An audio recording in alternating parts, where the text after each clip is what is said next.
Steve, I love your commitment to orange. Like, I love the fact that you're not wearing your quarter zip, but you're still wearing orange tonight.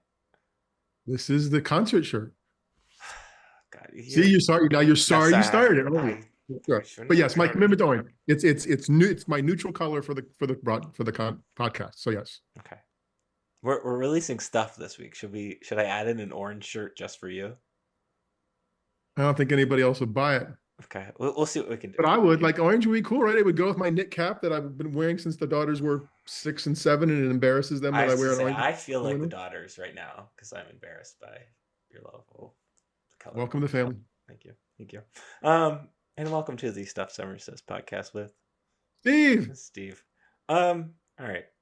We had a great conversation with a friend of mine, but he's also kicking butt in the WNBA as a director of public relations. His name is Ryan Stevens, and he is the director of public relations for not just any team, but the Indiana Fever. Talk about somebody whose job literally changed effectively overnight. So we spent some time talking about that, as it relates to Caitlin Clark, kind of his journey. It's a really good in-depth conversation. Ryan explains the ins and outs of PR and really a lot of what goes into his job, which is a little bit of everything, and also how his job has changed this year, really over the last 2 years, I guess, with two number one picks. And then I have some random Penn State questions that have been on my mind, and I want to get your take on them because I don't know if I have an answer to them yet. And then we'll do old Nice. guy, young guy. Okay. All right. Perfect. Go ahead and take a listen to Ryan, and we'll be back after that. Steve, I like when we have like my era of Penn Staters on, and I particularly like this one. That was a little bit of a dig at you, but The I old guy, young guy is supposed to be later. My era. sorry, Well played. sorry. This week we are joined by Director of Public Relations for the Indiana Fever, Mr. Ryan Stevens. Ryan, how are you? Good to see you. Always great to hang out with you. Darian, it's good to meet with a fellow. What, 2016? Is that when it was? Yeah, Yeah, that yeah. seems like a real long time ago, Steve. I think we're Darian and I might starting to get gray hairs, so we're getting a little older, but it's going well. Good to catch up with both of you though. Good, good. All right. I know a little bit about your background, but we'll kind of start with our traditional um, question of what the hell do you do for a living? That's the easiest way to ask it.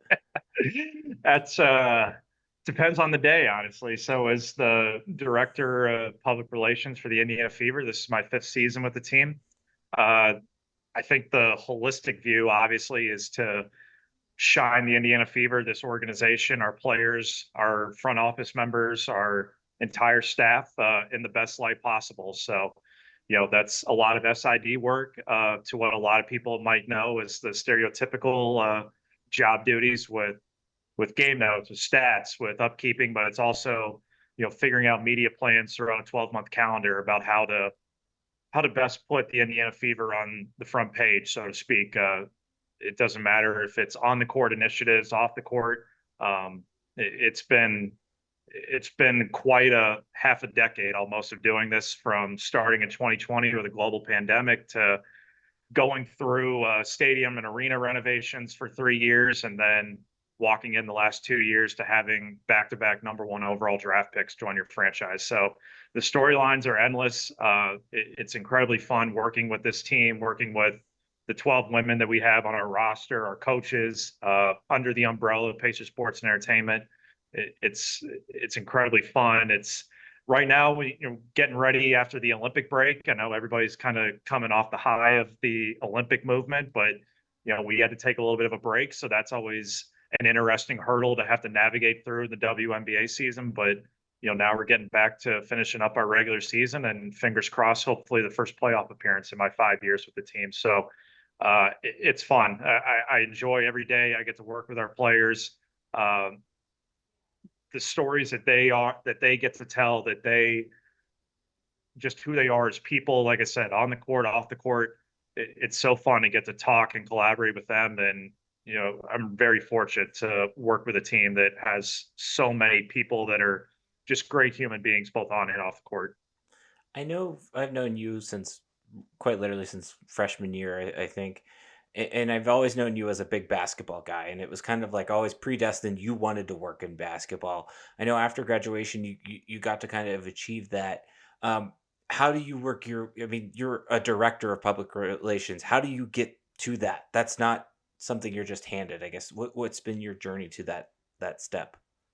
Yeah, you're right, Darian. It's definitely trying to wait your turn, but also making sure that you strike when the opportunity is there. So whenever we graduated in 2016, my first job was with USA Basketball out in Colorado Springs. So 8 years ago, crazy to think about that, but that was when the 2016 Olympics were going on with Rio de Janeiro. So, I got there and it was the U17 and U18 summer with USAB, and then all while the Olympics and all the preparations going on there. So spent a few months with USAB. Um, Ended up going back with a similar gig with the U.S. Olympic Committee back in Colorado Springs for a few more months, and then ended up getting a full-time gig with the Fort Wayne Mad Ants in the NBA G League. They are now moved down to Indianapolis. They're the Indiana Mad Ants, kind of going through a little bit of a rebrand, but was there in the G League for 2.5 years, and then same thing with the Fever under the umbrella of Pacer Sports Entertainment. This opportunity came about with the Indiana Fever in the winter 2019 and went through the interview process, was hired in February 2020. And that was about 2 3 weeks before the whole world stopped. So like I said, it's been a roller coaster going from working with men and women that are now in the professional ranks when they were in high school and college, then going to kind of a newer venture with the NBA G League, that trying to figure out with the NBA minor league system, and now kind of going to the WNBA, we're a league that's on the cusp of really achieving a lot of goals that I think so many people have been waiting for, all while still staying within reach of the NBA with everything the Indiana Pacers have done. It's been fun, but believe me, it's been a lot of hard work. Um, I don't take any step for granted. Nobody gets there by themselves. I've had great mentors, great people to help me guide me in the direction that to get to this point. But yeah, no one, still weird to say, like 5 years. I still remember that first year dealing with the COVID year with the Fever, but to be here at this point, it shows that there's a lot of people that helped me get to this point. But at the same time, I've got to pat myself on the back to know that I've done a lot of good things to help advance myself and my own career path. What does I guess kind of drilling in on the details here. I'm curious as to what a game week slash game day looks like for you, and then I'll ask a kind of a follow up of the opposite. Yeah, I think game days different for this year, knowing the media protocols and knowing the attention that our franchise has received this year and the last 2 years. That when you have the influx of acquiring an Aliyah Boston and a Caitlin Clark with the number one overall pick the last 2 years, game days are a little different now. Usually, I kind of got my first sense of that whenever we had our first preseason game down in Dallas this year. And I think you could probably count 25, 30 media people that showed up for our shoot around media availability. Um, And how many has before? I don't think there was 25, 30 media Okay. people combined that showed up for media availability Wow. in my first 4 years. That's kind of the attention that's drawn, and that's a great problem to run into. People care about our franchise, they care about our team. So usually on a game day, we have shoot around from 11 to 12. Usually it's a time slot we shoot at. You go to the arena, if it's a home game, I'm printing off materials, stats, game notes, what have you, getting credentials ready, filing last second emails just to make sure I'm not forgetting anything, not forgetting anybody, all while you're still trying to manage, hey, local ABC, Fox, NBC, CBS affiliates, we might have different one-on-ones that we need to get accomplished, that once media availability starts, when shoot around gets done, we got to take care of those. Players break, they all go home, have their routine of, they'll go home for about 4 or 5 hours, get their rest, get pregame meal and routines taken care of. I usually don't leave the arena. I think it's more so that I get some time to myself for, whether it's 15 minutes, whether it's half hour, usually it doesn't happen. But like I said, it's just trying to make sure we have everything ready to go for a game night. And then media entrance will open about 4:30. I've got a great team of game night staff and My intern this year, Mina Denny, who just graduated from IU. She's been there since day one, and she's jumped right into the fire since we've gotten here. So just making sure we've got everything taken care of. And then you go right into media availabilities again, that players are available between the 90 to 60-minute mark during pregame. Our head coach has to go in our media room to talk. So, you have certain obligations that league rules mandate you have to take care of. You have other opportunities you have to take care of on the court. So in some ways, you kind of have to be in two places at once. And then I enjoy around 7:02 p.m. Eastern time more times than not, when the ball goes up in the air and we actually get the game underway. So from there, it's keeping an eye on making sure photographers are all good, making sure that whatever we have going on that night, if we have any in-game presentations, making sure our team president, our general manager, whoever's in the house that night, making sure they're taken care of and really experience everything they can. Whenever the game gets over, if we win, that's a lot more obligations for broadcast duties that, the sideline reporter needs, a player needs coach, all the things that go into it. And, our on-court MC might need somebody. Then it goes back to making sure the press room's all set to go, all while, on a usual game night now, I've had probably, on a slow night, we've had probably 15, 20 media people at our home games, and it's gone up to the home opener this year. I filled every media seat in our arena, which was roughly 60 to 65 allotted media seats. And it's been fun. I anticipate it's going to be something similar to that on Friday when we open up against Phoenix. A game day it's a lot. This year we've had Good Morning America show up to do their hits in the morning, and that means, hey, they're in at 4:15 a.m. That means someone's got to let them in. Someone's got to make sure they're set up. Usually that falls back on me, and that's great. That means sometimes I've had to figure out a different sleeping arrangement for a few games, whether that's in the locker room, just making sure I get a few hours shut eye, but I somehow find a way to make it work. And then game week, it's weird to have a week leading up to a game, because up until the Olympic break, our schedule's been so compact and so dense this year because of the Olympic break, that we last played on, I want to say, July 15th. And then we went to the All-Star, July 17th.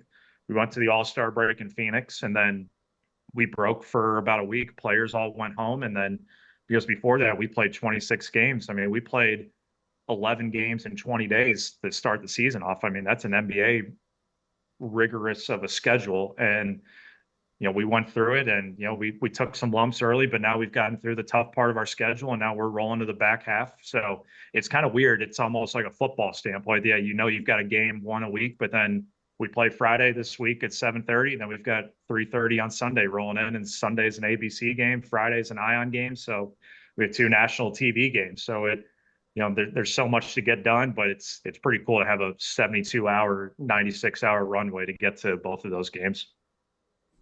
How much of what you do, players are coming to you that have gotten attention before, right?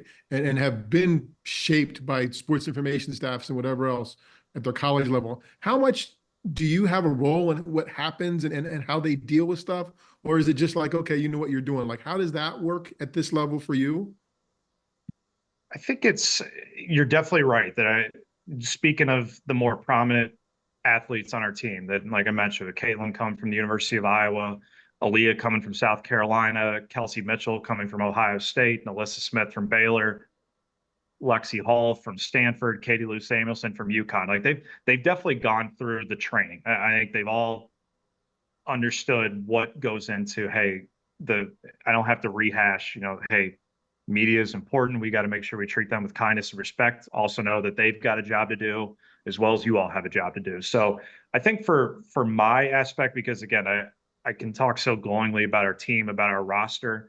Our players have been through so much that, more times than not, they understand this is part of the job. I mean, this is something, again, when you get to the professional ranks, Steve, that, it's different from college. Like, this is a collectively bargained issue. Like, hey, media access is something that's in their collectively bargained agreement. So, hey, if sometimes there's conversations that, hey, there's certainly been one or two instances over my first 5 years that a player has come up and said, I'm really not feeling it. I'm like, I mean, I don't really know what you want me to say. So it's kind of it's a back and forth. It's a little conversation, but it's always a conversation. I think that's the way, even if it is a little back and forth, sometimes you understand that, hey, let's get through it. Let's do what we need to do. But yeah, I think for the instructional part, the elementary stuff of what you talk about, like poise of, talking with tempo, talking with different pace, they've definitely gone through that. But from time to time, it's definitely on me to remind them and say, hey, here's where you can improve on some aspects of this, that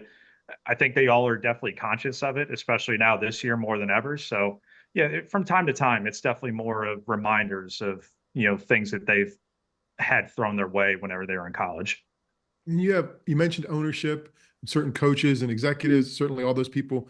How much do the other voice, or if are there any other voices that you hear? And I'm thinking like sponsors for a player, right? I mean, forget we'd be taking care of the player, they know what they're doing, but there's other people who are invested in them. And I assume they're going to the player, they're trying to go through you to continue that relationship with the player. Like, who do you hear from in those, and do you hear from those kinds of things? Yeah, I think the one thing we figured out is that in this role, yeah, not just in our organization, I'm sure a lot of other people across different professional sports landscapes at the college level too, that I think everybody in our role kind of understands. Everybody thinks they can do what we do, where, hey, we can add this certain element. It's like, oh, that's fine. But I think it takes a really special person to hone in on this craft. So there's definitely times where, we hear from the ticket sales team is saying, hey, can we borrow so and so for a one-on-one? We need to do ticket plugs at the end of the year. Sponsorship has elements of, hey, making sure elements are pulled up correctly, whether it's pregame, postgame. You're definitely more conscious of that this year and the last few years about as more bigger names and sponsors are starting to come into the fold with us, that you have to be mindful that there's big dollars involved with this. So I think you always have an open line of communication with our organization. I think that's definitely a positive, that there's so much overlap from a lot of people that work in sponsorship and marketing, ticket sales, ticket logistics, our digital teams. Like, there's so much overlap between Pacers, Fever, Mad Ants, our 2K team, that I think we all know each other and we all know how to best navigate certain hurdles we have to jump through on game to game basis. You definitely have the aspect of working with players' agents that, if they have requests of, there's certain video shoots or opportunities that they might have handy to them. It's trying to work best with them. When does that time fit into their schedule? So, I think we have a pretty good dialogue with the majority of our players and their representation too. So, knowing they have certain duties and obligations they have to get done, well, so do we. And I think there's always a good line of communication. I think our organization does a good job of keeping that line open for when those opportunities do come about. So you definitely hear from a wide variety of different people from different departments, different silos that, yeah, have requests and things that they need to get accomplished for their clients too. Thanks. You obviously have mentioned Caitlin Clark, and really the women's game has been growing and growing and growing even in the last 5 years. But I think it's kind of hit this explosion point, if you will, and particularly a lot of that came around Caitlin Clark. Um, what do you think women's basketball needs to take that next step to continue this momentum that it's growing, and how can you in your position help that along? Yeah, I think that's definitely a question a lot of people have asked Darian about. It definitely seems like they're on the cusp of knowing that this league still is the WNBA's in its 28th season, which compared to the NBA, compared to Major League Baseball, compared to National Hockey League, it's still very much in its infancy stages. But you see the reports of what the TV contracts are going to look like. I think that's the biggest thing. I think you know it and I know it, that whenever your game is accessible, it's a lot easier to get the generic fan to stumble across on YouTube TV or whatever cable package they have if your game's on TV. If your game's hard to find, it's really hard to draw a fan base. And I think that's without a doubt a step in the right direction for the league, that they came to terms with. I forget who all the TV networks are involved with it, but I believe it's ESPN has renewed, NBC has some stake in it, Amazon. There's there's a package of it as well. So I think that's a step for so many different years. And then the ripple effect is that with the new income that's coming in with all that means more salaries that can be paid, that, and I think even more so, not just for the players and the staff, because players do deserve it. You know, you're able to pay a lot more people in front office roles. You're able to expand, you know, how things are working back of house. That, you know, there's some franchises that don't have the luxury of having the NBA affiliate with you. And I think there's a lot of instances that we've come across in this year and the past few years that, you know, we're really fortunate that our practice facility, our locker room is all tied into Gainbridge Fieldhouse. Our players are right across the street where most of them live whenever they're here in town during the season.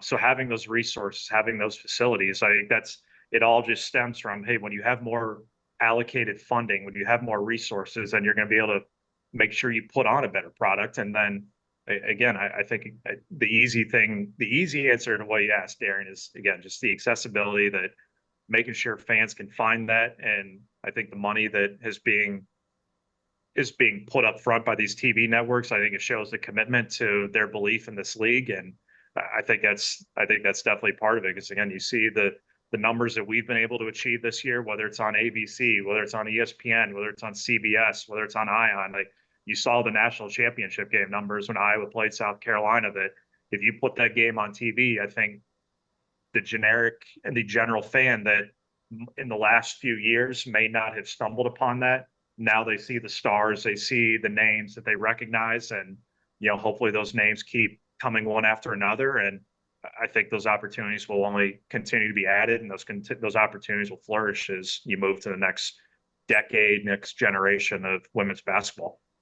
You're a very level-headed guy, but I'm curious, have you know, between the roster that you have, some of the other players around the league, have you been starstruck at any moment? Like, has there been one of those moments where you're just like, I can't believe, pinch me, I can't believe I'm meeting this person, and this is my day job? I don't think I get more, I think because in my role and because of what I see on a day-to-day basis, like I can't begin to describe to you guys what, when we go on the road, I see that I'm in more, I try to take the time where, and I think I've always been good at this, like whenever rookies come to our team, I always say on their home opener, the first game, like, hey, make sure you take 10, 15 seconds and just look around and soak it in, because this is stuff you're going to want to remember for the rest of your life. I think this year more than others, when we've been out for pregame warmups, whether I think it was Phoenix, I think that was the biggest crowd I've ever seen flock into an arena than I've ever seen. 90 minutes. It looked like Nittanyville. We would get in 3 hours before the game started. It was an abbreviation of that. That there was, we played in Phoenix before the All-Star break, and there was 90. It's before the 90-minute, because that's when I usually go back and have to get coach on with media.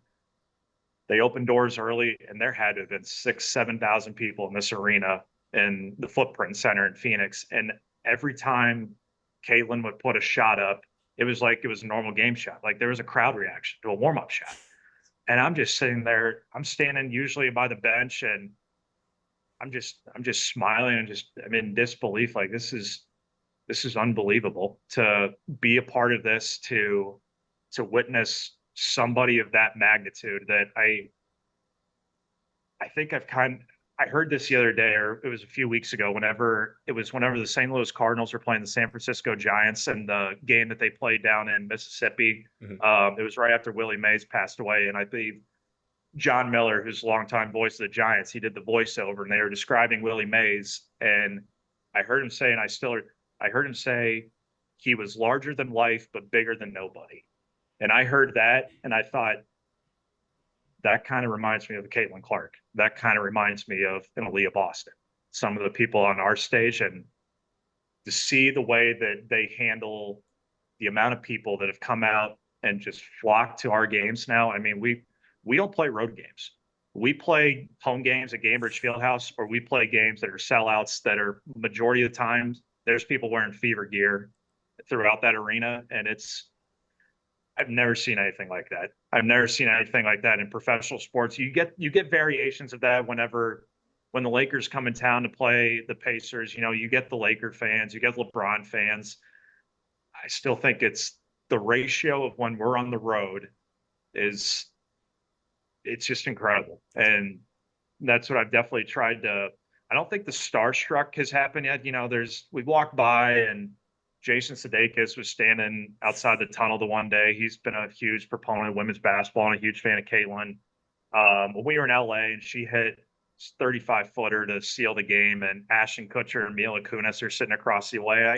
I kind of looked over and was like, I don't think that's Ashton. He's got like his head was down. I couldn't really make it out to be him. But then after the game, we walked over there and she had to go talk to them. And I don't think I've gotten starstruck this year by anybody, and that's I take a little sense of pride in that, knowing that when Caitlin, when Aliyah, when our team, with Kelsey, whoever, when they walk through, there's so many people that when we were playing in New York this year, usually Caitlin's very good about, and our players are all starting to figure out times, and they'll go over to fans, sign autographs before they go back to the locker room for pregame. I just remember we were playing in New York and there was a grown woman standing in the corner. And I think Caitlin walked up and she went right toward the tunnel and was signing for everybody.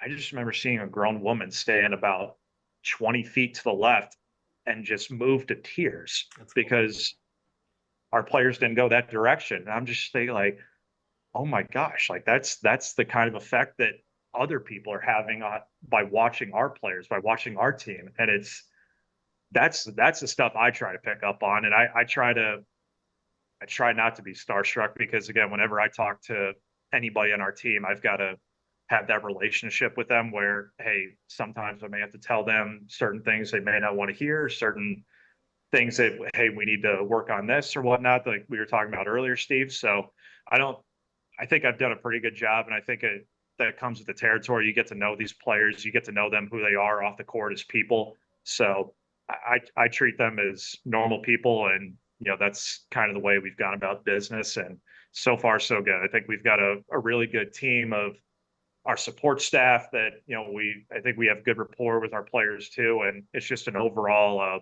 a well-oiled machine in that regard. You knew, and I couldn't find the text here quickly, but when I was texting you about this, you're like, yeah, later in the season will be good. It could be kind of a big season, an interesting season. Took me a second because, I'm slow on the uptake there about why. What were your expectations for how big or different this season was going to be in general? And then also you're seeing Caitlin from afar, right? And now you're dealing with her on a daily basis. So I guess for those of us that have watched from afar, right, and are trying to like read tea leaves and body movements and eye rolls and whatever else, like what are people missing, or are they getting accurate from what they're watching? I think the second part there, Steve. I think the one thing that people know, I think, just a wonderful human being, comes from a wonderful family, and to have, I talk about her and Aliyah as similar stance. I mean, just tremendous people. World-class athletes, just incredible to work with in so many different facets. You walk in and you would never know that those are the last two number one overall picks, and they've shouldered so much of this pressure that Aliyah, I think, learned from it early on in her college days, because South Carolina, with Dawn Staley, the program she's built, they are the forefront. They are in some ways kind of the Duke men's basketball, some along the lines of an Alabama football, that they are the team that reloads and they don't skip a beat.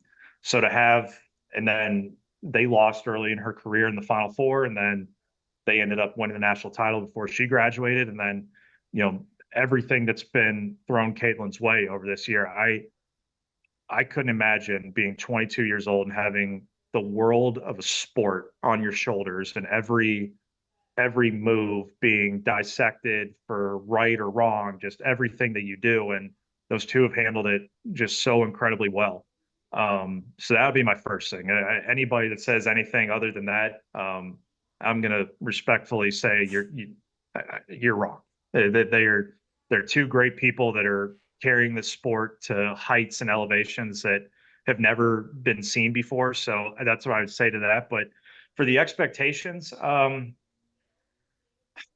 I think we've thrown around the word unprecedented so much, whether we're in staff meetings, whether we're talking with the league, whether, just different times when we're on the road and we're talking with other teams and things. And I had no scale of really where to get to it. And I know I've talked to a lot of people that have worked in so many different walks of life before, but in the professional sports realm, it kind of exudes similarities to when Tiger Woods got to the PGA, when Serena Williams started breaking through in professional tennis.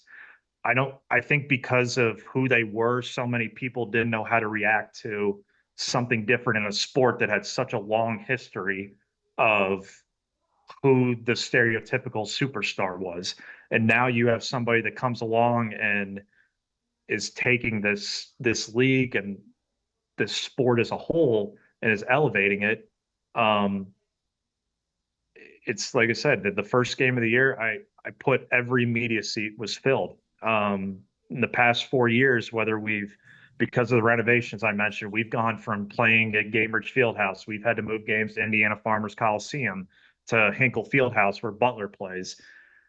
I didn't really have any expectation. I didn't really have anything to go off of other than trying to figure out, hey, what do the Lakers do with LeBron? Like, I know when they come to Gainbridge, they usually have a different media room than where the visiting team usually sets up. What do the Kansas City Chiefs do with Patrick Mahomes and Travis Kelce? That's, just trying to figure out, how do we best handle this so that when the time comes, we're ready. And I think up to this point, we've done a fairly good job. And I think that so many people across the board in our organization, it was really cool to see so many games that have been sellouts this year too. And, not knowing, hey, is it going to eventually plateau?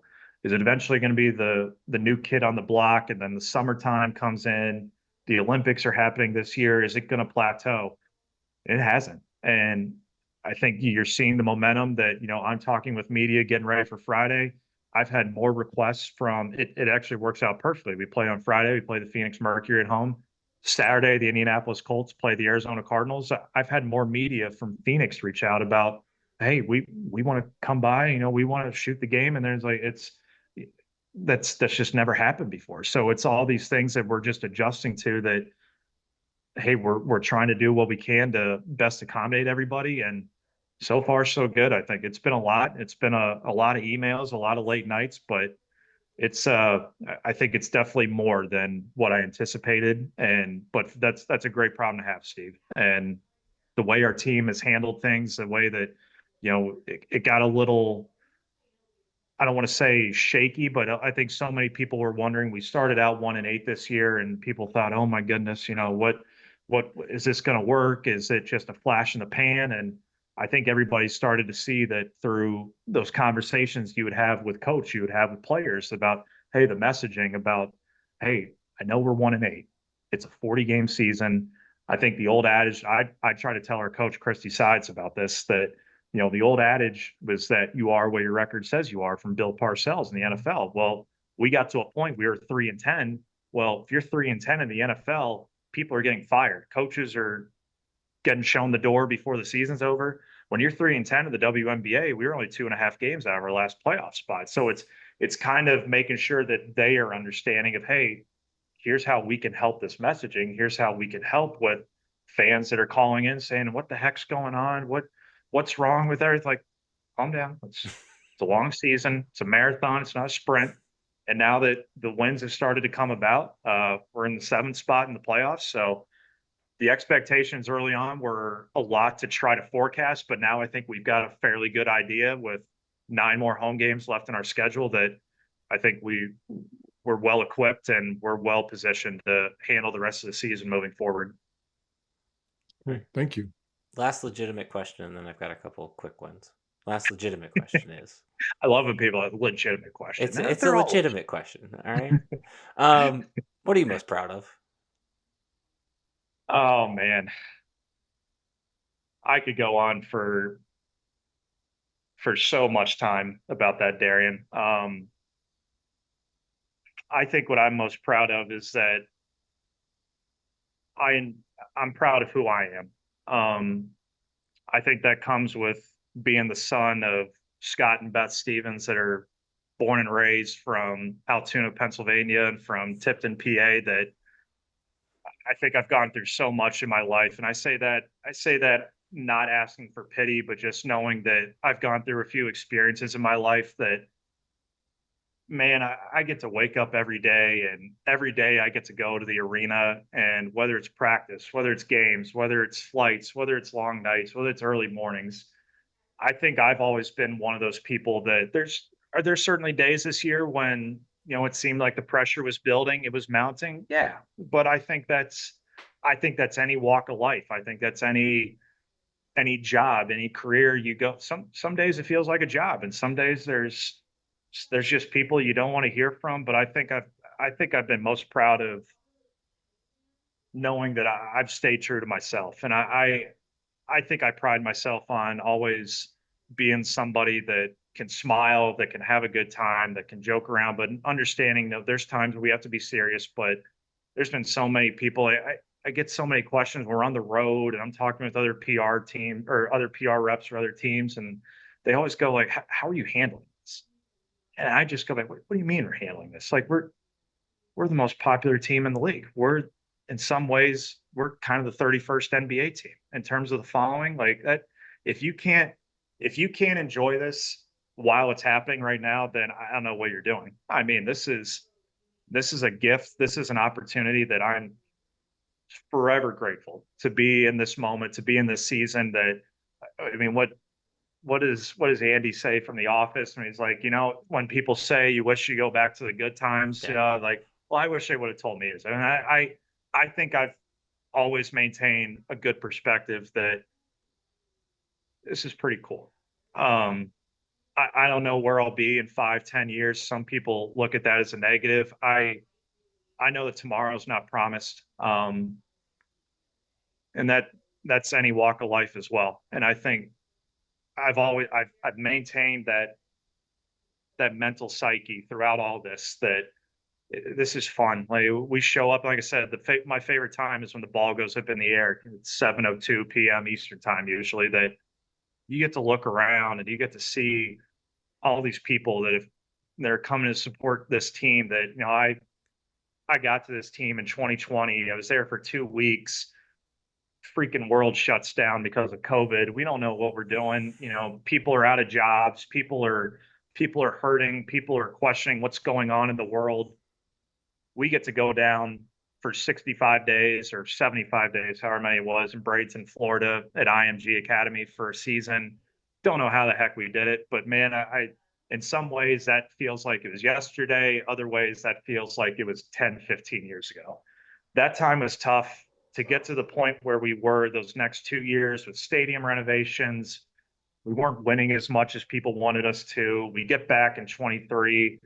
You draft Aliyah Boston #1 overall. You start to see new signs, new indicators that, hey, this thing can work. You get lucky again. We get the #1 overall pick this year, and all of a sudden, it's fun. I mean, I don't ever lose sight of that, and I don't know how these next 14 games will play out. I hope it ends up with us in the playoffs, but I know it's only one season, and it's a start of hopefully something that I'm going to be really I'm going to be honored to be a part of as long as I can. So we'll see. But I think it's a very long-winded question, Darren.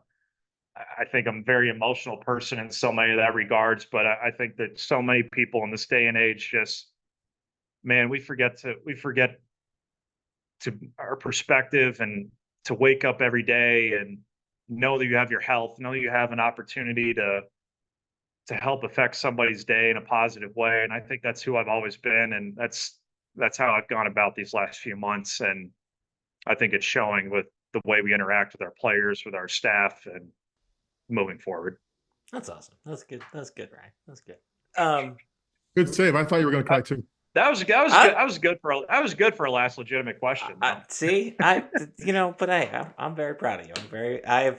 enjoyed watching your career grow. All right, now to the very important questions at the end of the podcast. Are we talking Penn State football or that what? is what we're getting to. That's what I want to talk about more than anything. I know you do. There's very few people on this planet that I enjoyed our Nittanyville conversations about Penn State football with than Ryan. Okay, we have 3 questions. That's how we end every show or every guest that's a Penn Stater. First one, what's your go-to creamery ice cream flavor? It's gotta be peachy paterno, man. I love fruit.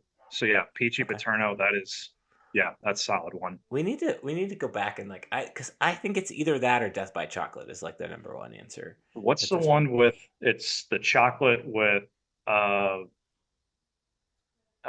is it monkey business? Is that what? Oh yeah, that one's good. Does that ring a bell, Steve? Yep. Monkey. Is that? I don't know if I'm saying the right one, but I remember it was good. But you also can't go wrong with like the grilled stickies one too. Like that. That one's good. It's a little too sweet for me, but it's like you gotta. I kind of need to eat that one in moderation, almost a little bit. like that's the one I'm like, this is a lot. All right. I tell people that's like being out in Indianapolis. I mean, that's what I tell people. Like, hey, it's great. Like, I'm not joking. Like, I'll order a few pints if everybody needs them. Like in the locker room or whatnot. I tell people like it's without a doubt. And I'm not a big ice cream guy. Like that's another thing. Like, but whenever you're there, like, gotta get peachy paterno. So all right. So he's ordering peachy paterno. That's what we've determined. All right. You are the czar of Penn State sports for one day. What change are you making? What are you doing? Oh my God. Wow.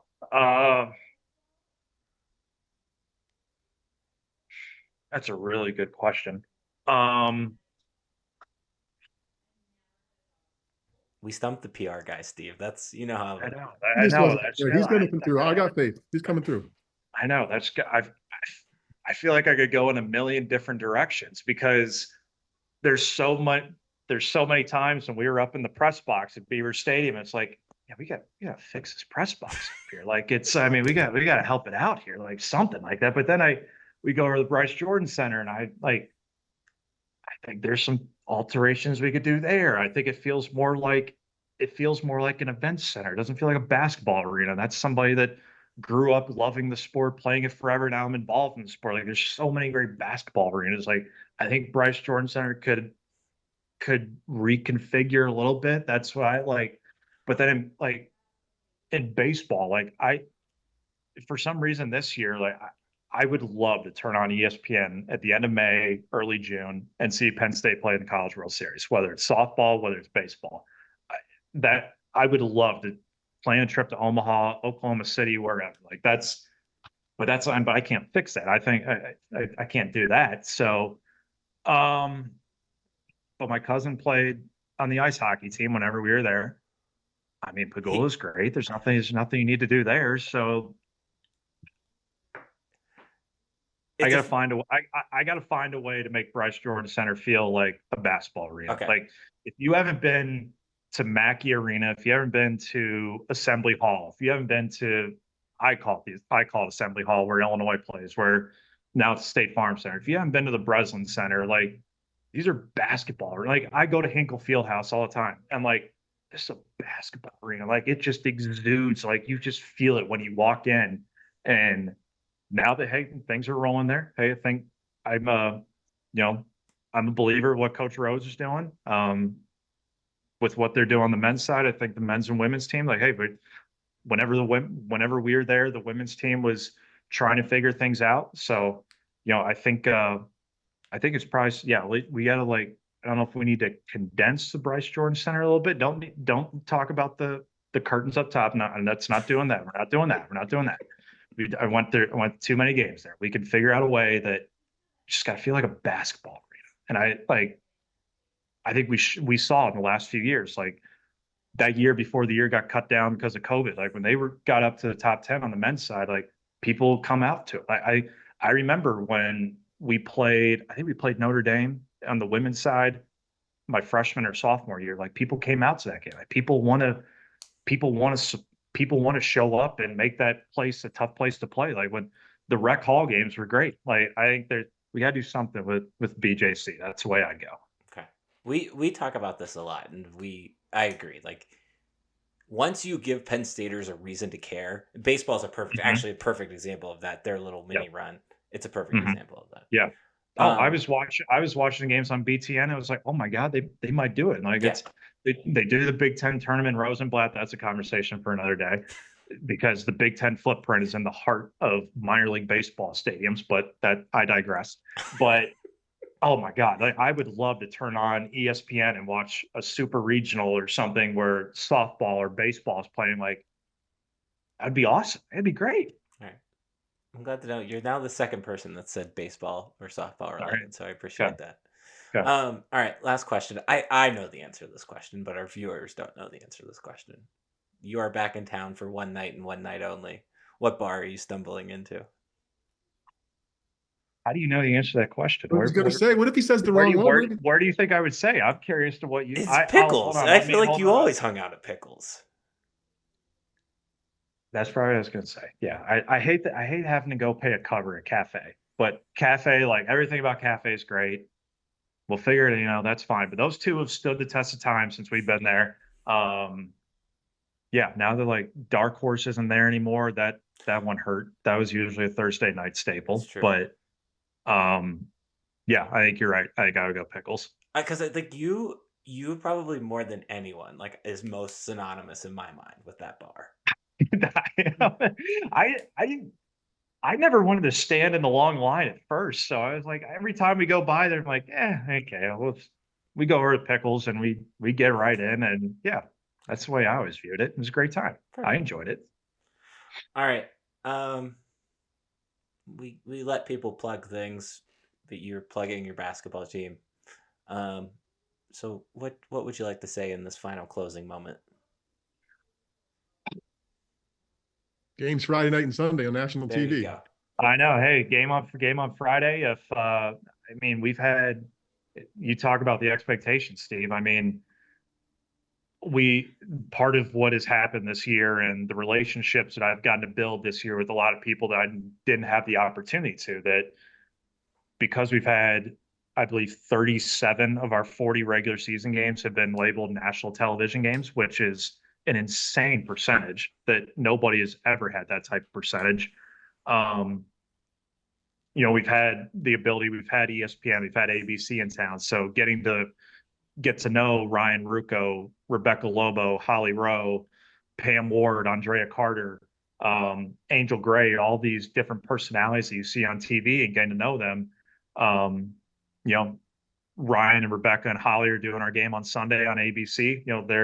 They're a great team to work with. Holly also, by the way, she did tell me when we were in the bubble, Holly Rowe, she did tell me she had a cutout of Joe Paterno in her home growing up. So she told me like I always grew up supporting Penn State. Like so she always like, okay, so we always have that whenever she comes back in town. Like I know that hey, the ESPN doesn't make the trip over to Penn State anymore for games, but you know that she was always one that in the back of my mind, I'm like every time that would come up, you're like, oh, Holly knows what we do here. She knows what goes on at State College. She knows what goes over in the football facility. So I think again, it's just the ability to have those relationships with these people that have been around this league for so much longer than I have. But whenever they showed up for that first game we had to start the season, I went around and asked, I was like, Ryan, when was the last time you did a fever game?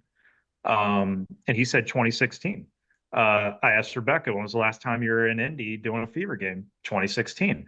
Holly, we had one ESPN home game last year, and it was after Holly had won the Kirk Gowdy Award from the Naismith Memorial Hall of Fame. And, she hadn't been back for a game in that time as well before that. So I think it's been so fun.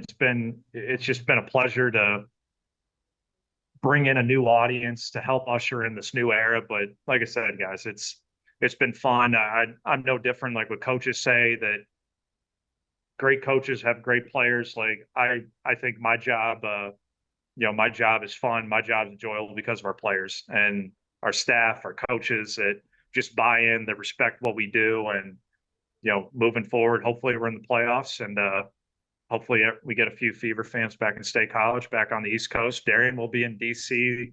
I think that's our last regular season game, like September 19th. So I think that game already got moved to Capital One Arena. So hey, if you're around, All right. All right. I'll let you know. I'll let you know. putting All it right. on you. All right. All right. Well, thank you very much for joining us, Ryan. We know you're busy. We know things are a little hectic this year, but we appreciate it. No, I appreciate you guys. Steve, I think I know I said this to him there, but I think the thing that always has stood out to me about Ryan is he's so level-headed, and he always approaches everything he's done with such professionalism, and such just a good way about doing things. And I think that really kind of came through in that interview again, and kind of came through there. It is very interesting to hear how his job really did change and effectively explode overnight. I thought the most interesting little nugget was having to basically find out what the Lakers do when LeBron comes to town, and then what the Chiefs are up to. And when teams travel, when the Chiefs play as the away team, I thought was very interesting. Yeah, it's we've talked a lot about women's basketball on this podcast, because we're particularly at the collegiate level fans of it, but also just kind of in general. And I think he's right that, like, there's really the ball is rolling and nothing's stopping it, I think is the best way to put that. Yeah, and I mean he's the defending Val Ackerman Award winner as the WNBA's best PR person, basically, for professionalism, whatever else. And I think you got to sense that. And I think that's why, even though the job's exploded this year, he's like, okay, this is the job, right? And, Yeah. and if it's not digging ditches, it's a pretty cool gig. So even with the pressure, so I thought that was great to hear. And you just mentioned women's basketball, and I wasn't going to ask, but now I am. He talked about the players creating time to sign before the games and do those kind of things. Do we? That's the big we, and maybe it's just me. And I don't know if I do, but do we expect women to do that more than men? Like, do we need? This is back to that. Do we need women to be accessible and friendly more than men as competitors? Do we expect that at all? I don't know if we expect it, or even that we ask it, but I do think that in general, like, I think maybe the women kind of see the bigger picture to all of this and what all of that does. And, like, you heard Ryan, like, talking about the woman that was crying, like and how cool that was to, like, see somebody, like, emotionally moved by seeing these rock stars effectively. I think that is kind of a give back method. I do wonder, like, maybe 5-10 years from now, like, if the league is truly headed where we think it's headed, I bet that would stop, or maybe it doesn't, and that's great. Like, I don't know, Right. but it's like, I also at the same time don't want, and I do feel like athletes, like particularly on the men's side, do this where they kind of become like, uh, like I, just so robotic about the game that annoys me. Like, and I will say to what I've experienced is baseball games and football games, like, and I've never been to an NFL game. Hockey players throw the puck over the glass and maybe give a stick and acknowledge a sign. And then you've got football players. I know Pat Fryermuth always signs a bunch of autographs, like, before he's in his actual gear at Steeler games. And baseball players for years have always been signing autographs before games. So True. I don't know if it's that different. But I think it's also a gratitude thing of, like, you're helping, you the fan are helping this grow and making this a moment, so I appreciate that. And I think that would be the best way to say that. Okay, cool. That's All right. fair. I can't believe Ryan tried to, like, bat around that he doesn't love pickles. That man, I know, like, you could set your watch to it that he was there. He loved that place. All right. Well, thank you to Ryan for joining us. Thank you for a great conversation. Cool. Anything else there? Nope, I'm waiting for the questions now. Okay, it's only like two. Okay. One of them's a little bit more, like, stressful, and I'm interested to hear what your take is. But okay, the first question is this. I was thinking about this the other day. Penn State just won a football game. They're going over to sing the alma mater, but the alma mater hasn't started yet. What song is playing? effectively, what is Penn State's win song? And it's not. I don't want a band. Like what song is playing in Beaver Stadium in your head when Penn State wins a football game? Gosh, I don't know. Like you expect me? I haven't been there that late to games. Come on. Come on. Um, I don't. It feels like it depends, right? Like there's not one. It feels like it depends on how it played out, right? If I think there's two-ish answers, maybe three. There's December 1963, like Oh What a Night, if it's a night Okay. game. Dancing in Okay. the Moonlight, the top loader version also kind of rattles around in my head Yeah. as well. But again, that's a nighttime game. If it rained, it's CCR. I want to know if you've ever seen the rain. Yep. But what I struggle with is, I guess maybe all I do is win, but like it's just what naturally comes to mind of a day game. But I don't know if there's a correct day game answer. No, and it may be that, right? Because it depends. Because that it's got to be something that people aren't going to be so invested in that it gets when it gets quiet. Because when the alma mater starts, man, it's over, right? Like it's not Right. like they're going to wait for that, right? So, yeah, I that's a good question. I was thinking about that the other day because like I was wondering because like I feel like the other thing is like we were talking about this like Closer by the Chainsmokers will forever be the song that plays in Beaver Stadium like during the game because that was the song that was really popular like when I was a student. But then like We Dem Boys was like huge like that the other year, right? Mhm. That 1 year, those 2 years really. So I don't know. Any other songs come to mind? Did I miss anything there? Like No, I think those not are the Sweet ones. Caroline. Like yes, No, because but no. that's not end of the game. That's not an end of the Right. game celebratory. Like Okay. I know. Yeah. No. Okay. All right. Next question, and I want you to put your PR cap on for this one. Good Lord. All right. Who is Penn State's most famous alum? Who is the alum that people outside of the Pennsylvania State University community think of as Penn State's most famous alum? And here's the other caveat I want to put on this, and this is where it gets hard. No athletes. You Non-sports. cannot you Yeah. cannot Yeah. say an I knew that athlete. was coming. Right. Right. Because that's their problem with. They're actually lucky. I should probably write this, right? They're lucky that game day's not coming back anytime soon because they don't have a good guest picker. Um, gosh, I mean, they have an astronaut, but nobody knows No. Buford. Um, Mike Reed's too old. I mean, no disrespect, but it's like there's Right. no. Most people don't know because this one came about because we were watching Modern Family and we mentioned to someone that we were watching it with, I forget who, that Ty Burrell is a Penn Stater, Right. but only by way of his master's degree. Right. It's a master's degree, right? So there's that. And same with Uh, Keegan. Same with But I Keegan. think he might be the one. Like I think because of the James Franklin skit when he Yeah, I just the other ones are media types, right? Like there's the Lisas and the Todds and the what's her face? Good Morning America. mm, Lara Larry Spencer. Spencer. Yeah. She's But probably she was an athlete. She was a swimmer. So like if you're going to use that as a well, like when I say athlete, like non-athlete now, like right. she's No, I fine, knew. but like and Lisa Salters would be another good example.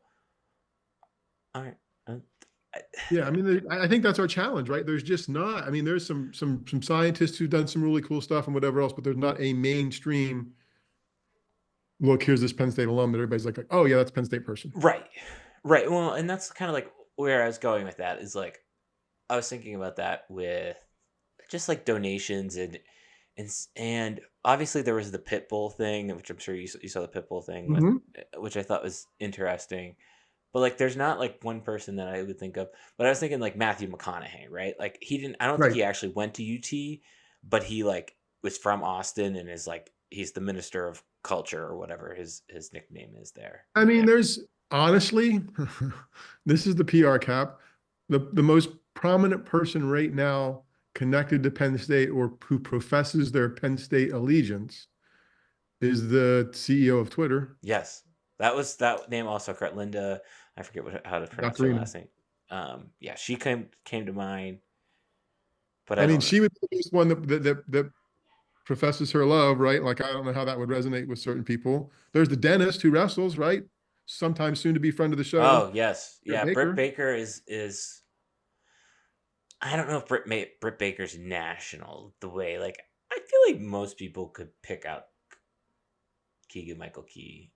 Oh yeah, no, I think of those, it's probably yeah. I know that felt like a lazy topic, but like, and there's nothing Penn State can kind of do to fix it. But I was just thinking about that, and I was like, this is kind of a hole that Penn State has for being such. They're so, and that's the thing. Like, that's not to discredit any alum because I think Penn State alums are doing amazing, wonderful things across the globe. But it's like, there's not that one dude. Or there's not that one. There's not that one person that you're like Penn State. Like it's just kind of like. If you're still listening to the podcast at this point, shaking your head, no, oh my God, how can you guys be overlooking this person? Send us an Yeah, email. we probably missed someone. Probably missed someone. All right. Last thing, old guy, young guy. We were discussing this the other night at dinner. We don't eat much soup in the summer. And like pot roast is like we don't have that very often. But I would never eat pot roast in the summer. That's a winter meal. So I want to know: is Steve okay with eating food out of season, effectively like eating a soup in summer or ice cream in winter type thing? Okay, that's a good question. Well, ice cream's good year round, Yeah, so that I don't know if there's a season for but that. there are people who are weird about that. Yes, yes. If there was a good soup, I guess so, but we're not probably heavy soup in the summer either. Like if it was a bisque somewhere, right, and you got a little bit, a cup as an appetizer if you went out to Sure, dinner somewhere. sure. Um, and I just did win a slight battle of doing, I think we made like a crock pot chicken thing. Like, because I'm like, well, if you put it in the crock pot, the house won't get all hot. It'll get soft and you can break it up and we'll have like these chicken taco kind of things. And that worked out okay. Although I see your face, not a Crockpot fan. stuff again just feels wintry to me. Even if it's like, I know even if the it was out outcome of is just season. chicken, like it's yeah, It was out of season. And yeah. when you asked about seasonal food in the text, I thought we were talking about corn on the cob, right? Because Mm, I don't eat that after like September. that's right, but that's like, So that's the only one well, that's available. that's the PA in you though. Right. Like that, like in fact, Anna's dad was just up here. They were up here from Florida, and he was like, "Where can I get like some fresh corn on the cob? Because we don't have that in Florida. Mhm. That's a very specific, I think, Pennsylvania, maybe Ohio thing." All right, I was just curious. No, there was corn. So blowing my mind when I was little, when we first had Ponderosa or Hosses or something, we went like in the wintertime, we went out for dinner and they had like a little heated thing that went around in a circle with like a quarter of an ear of corn in each little pocket that rolled around in like little butter. And it was like January, February. I'm like, corn on the cob. And like, it just blew my mind. I'm like, you Yeah, can't have that stuff yeah. like January. February. So yeah, It used to be kind of hard to find too. I mean, I know you're it is. older than I. All right, that's it. That's it for this week's show. Let's see. Well, thanks to Ryan again for joining us. That was great. Great conversation. Couple of housekeeping things. The biggest housekeeping thing right after this episode, I am going to show Steve the designs, which means that you're going to see the designs also later this week for our new line of stuff. We're calling it Stuff Year 2 because I didn't have a clever name. So that's a technical term. Other than that, then I'll write about the defense this week. And then we got a podcast next week, and then some other stuff next week, and then the next week's a football week. So, yay, it's I'm quick. August is quick. August is quick. Any other housekeeping, Mr. Samsel? Nope, that's it. Okay, No perfect. content coming. Okay. All right, all of that content and everything else you can find at stuffsummersays.com. On that website, there's a section called with Steve. We've got emails. Mine's Darian at stuffsummersays.com. Steve's is Steve at stuffsummersays.com. going fast today. And the last thing is our Twitter handles, which mine's at stuffsummersays. Steve's is At Steve Sampson. look at that. We are out of here. Goodbye.